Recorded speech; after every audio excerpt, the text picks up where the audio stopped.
Millions of people use AI chatbots every day to think through problems, test arguments, and work out how they feel about difficult situations. Some of those people are asking about legal trouble.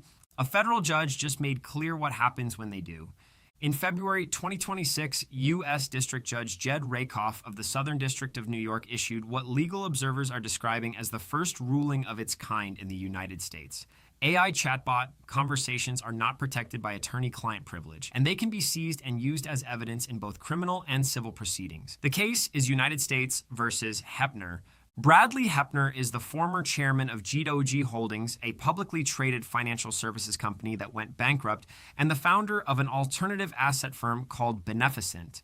He was indicted in November 2025 on federal securities fraud, wire fraud, and conspiracy charges and pleaded not guilty.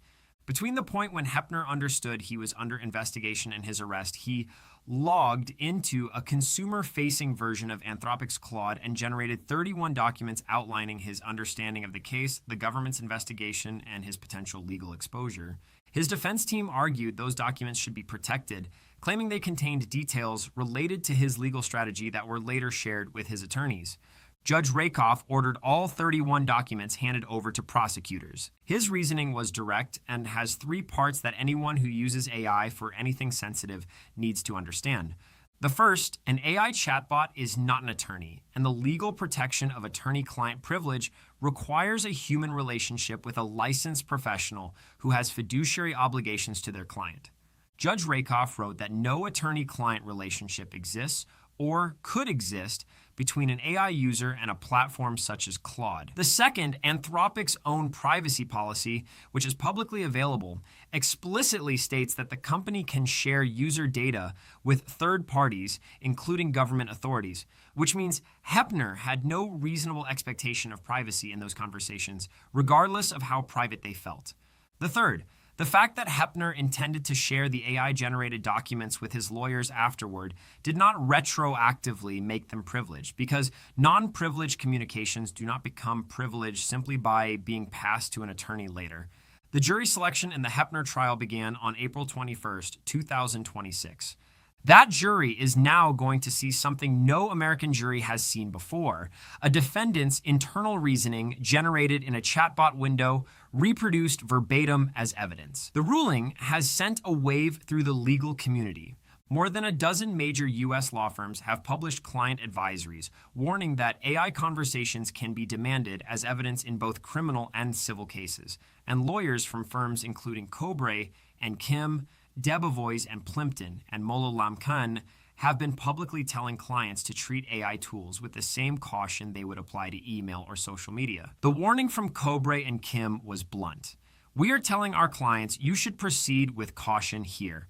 Goodwin Law's analysis described the ruling as requiring attorneys and their clients to exercise heightened care to avoid having their legal strategy and other confidential exchanges used against them in litigation. The law firm Cher Tremonte, which frequently represents white-collar defendants, added language to its client contracts in March, stating that disclosure of privileged communications to a third-party AI platform may constitute a waiver of attorney-client privilege. There is one meaningful caveat in Judge Rakoff's reasoning that legal analysts have identified as a potential protection. The ruling leaves open a different scenario. AI tools deployed under enterprise contracts with zero data retention commitments, contractual confidentiality, and use that is specifically directed by counsel toward legal advice may receive different treatment. The judge acknowledged in his opinion that the government itself said the analysis might be different if counsel had directed the AI use. Debevoise and Plimpton has advised clients that if a lawyer does direct AI use, the person should include language in the prompt explicitly stating they are conducting research at the direction of counsel for a specific matter. That distinction matters practically. The Heppner case involved a consumer-facing chatbot accessed directly by the defendant, with no attorney directing the research, no enterprise privacy agreement, and no zero retention commitment. The conversations lived on Anthropic servers under terms that explicitly contemplated disclosure. It is a very different situation from a law firm using an enterprise AI deployment with contractual confidentiality, where all conversations are excluded from training data and subject to legal hold obligations. But here's the part most people are not thinking about. The most common use case for AI chatbots is not legal research. It is people thinking out loud, asking sensitive questions, testing ideas, and disclosing details they would not put in an email or a text message because the interface feels private and conversational.